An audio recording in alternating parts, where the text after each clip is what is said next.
రోడ్డున పడకండి, పడేయకండి.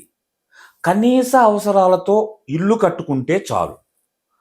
ఓ పెద్ద పోకడలకు పోయి వాళ్ళు కట్టారు, వీళ్ళు కట్టారు, వాళ్ళకంటే ఇంకొంచెం గొప్పగా కట్టాలి అని లోన్లు తీసుకొచ్చి పక్కింటోడి దగ్గర అప్పు తీసుకొని మీరు పెద్ద ఇల్లు కట్టేస్తే అది ఎప్పటికైనా అప్పులు కట్టాల్సిందే. ఒక్క మాట చెప్పనా, ఈ భూమి మీద ఎవ్వరూ శాశ్వతంగా ఉండేవాళ్ళు కాదు. ఎప్పుడోకప్పుడు అన్నీ వదిలిపెట్టి వెళ్ళాల్సిందే. మీకు మీ పిల్లలకి అవసరాలకు తీరేలా ఒక నార్మల్ ఇల్లు కట్టుకుంటే చాలు.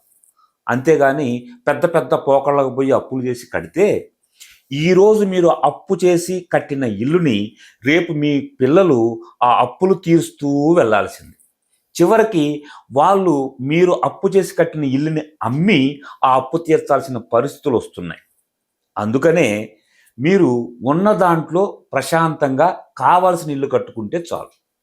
పోకడలకు పోయి గొప్పలకు పోయి అప్పులు చేయకండి ప్లీజ్.